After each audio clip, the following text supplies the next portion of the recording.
Hello दोस्तों, नमस्कार। आप सभी का स्वागत है हमारे अपने यूट्यूब चैनल आर एजुकेशन में। दोस्तों, आज के वीडियो में हम बात करेंगे मध्य प्रदेश पुलिस भर्ती परीक्षा हेतु स्पेशल टॉप 20 साइंस जीके की। जहां दोस्तों हमारी क्लासें लगातार चल रही है टॉप 20 क्वेश्चनों की। दोस्तों, यह ऐसा क्वेश्चन है जो कि कई बार एग्जाम में पूछे गए हैं और आप लोगों की आने वाले एग्जाम के लिए भी बहुत ही ज़रूरी है। दोस्तों, वीडियो स्टार्ट करने से पहले आप लोगों के लिए एक रिक्वेस्ट है, अगर आप हमारे चैनल पर नए हो और आपने अगर चैनल को अभी तक सब्सक्राइब नहीं किया तो प्लीज़ हमारे चैनल को सब्सक्राइब कीजिए, लाइक कीजिए, अपने दोस्तों के साथ इसे शेयर कीजिए। ठीक है, तो चलिए स्टार्ट करते हैं। आज का सबसे पहला क्वेश्चन हमारे स्क्रीन के सामने क्वेश्चन नंबर 121 से स्टार्ट करेंगे। पारद तापमापी के आविष्कारक कौन थी? जी हाँ दोस्तों, सबसे पहला क्वेश्चन, पारद तापमापी के आविष्कारक कौन थी? जी हाँ दोस्तों, आप लोगों को एक बात में थोड़ा कन्फ्यूजन हो रहा होगा कि ये पारद आखिर है क्या। जी हाँ दोस्तों, पारद यानी पारा। क्या होता है दोस्तों? पारा। क्या है? पारा। पारा तापमापी के आविष्कारक कौन थी? जी हाँ दोस्तों, तो इसका जो सही आंसर आएगा क्वेश्चन नंबर 121 का जो सही आंसर है यह है ऑप्शन बी, फ़ारेनहाइट। क्या है?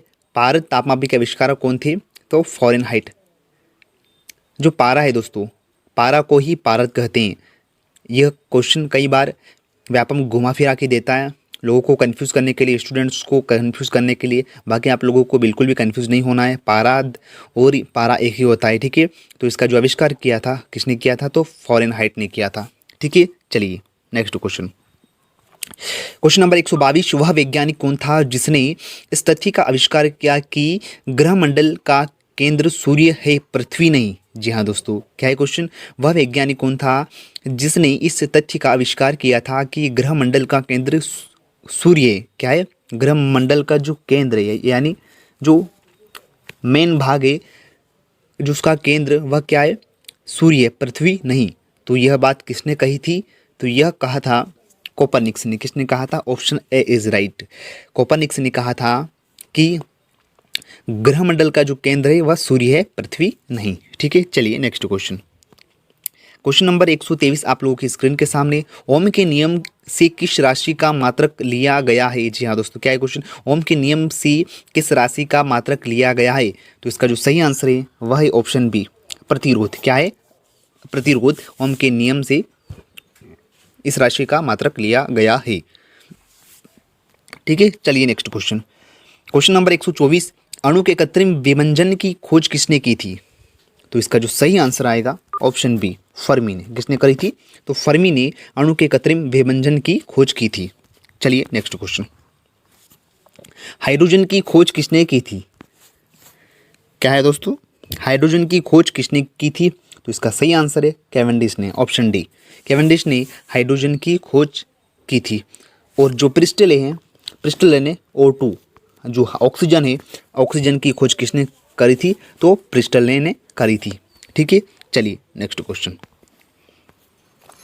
क्वेश्चन नंबर 126 आप लोगों की स्क्रीन के सामने, जीवों के द्विनाम पद्धति के जन्मदाता कौन थे? तो इसका जो सही आंसर है वह है Linnaeus. Option B is right. Linnaeus ने, यानी कैरोलस लिनियस इनका पूरा नाम है।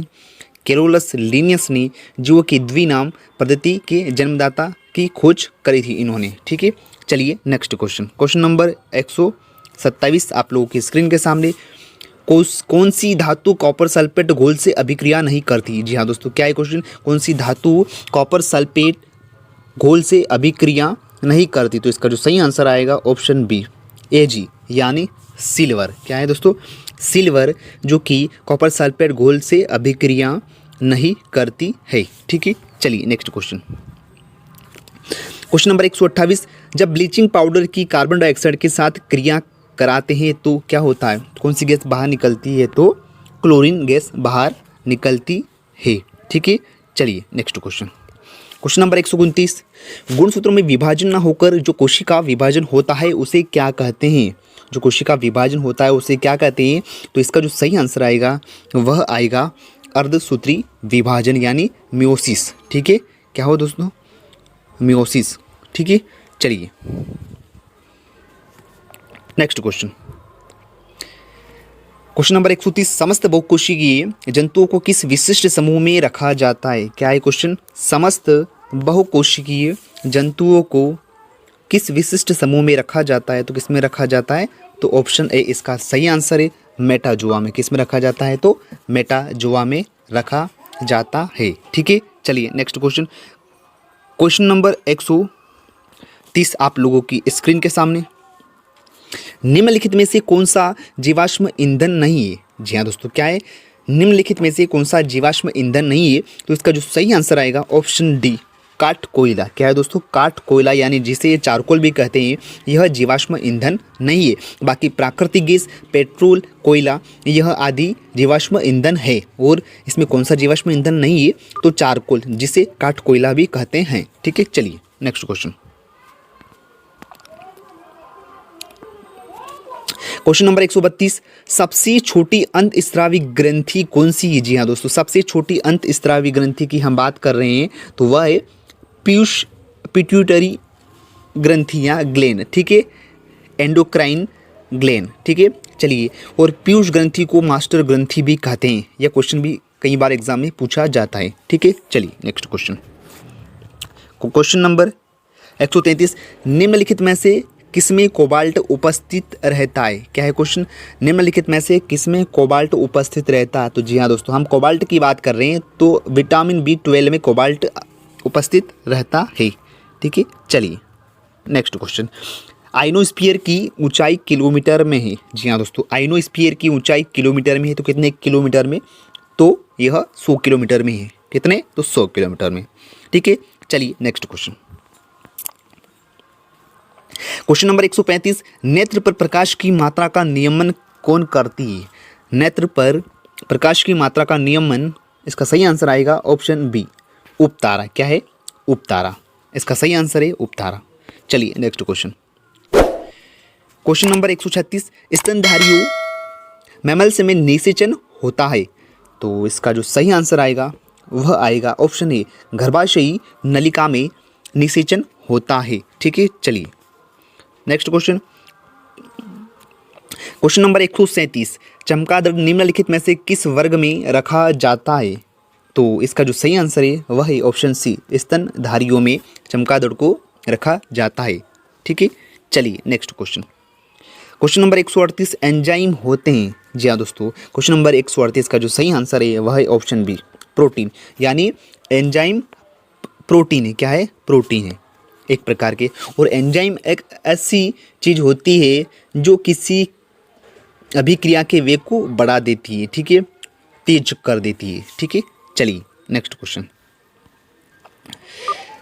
क्वेश्चन नंबर 139, रिएक्टर स्केल निम्नलिखित में से किसके मापन में प्रयुक्त होता है? जी हाँ दोस्तों, ये रीचर नहीं है, यहाँ पर रिएक्टर है।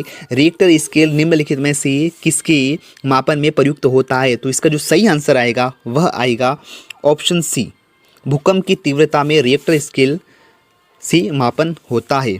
ठीक है, चलिए नेक्स्ट क्वेश्चन।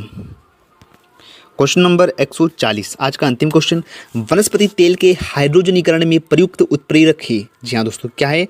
वनस्पति तेल में हाइड्रोजनीकरण में प्रयुक्त उत्प्रेरक है। तो इसका जो सही आंसर आएगा वह आएगा ऑप्शन डी। क्या आएगा? ऑप्शन डी इसका सही आंसर है, निकिल। वनस्पति तेल में के हाइड्रोजनीकरण में प्रयुक्त उत्प्रेरक क्या है? तो वह है निकिल। चलिए ठीक है दोस्तों, ऐसे ही इंटरेस्टिंग क्वेश्चन पाने के लिए प्लीज़ हमारे चैनल को सब्सक्राइब कीजिए, लाइक कीजिए, अपने दोस्तों के साथ इसे शेयर कीजिए। ठीक है दोस्तों, मिलते हैं एक नए वीडियो के साथ। तब तक के लिए जय हिंद, जय भारत, वंदे मातरम।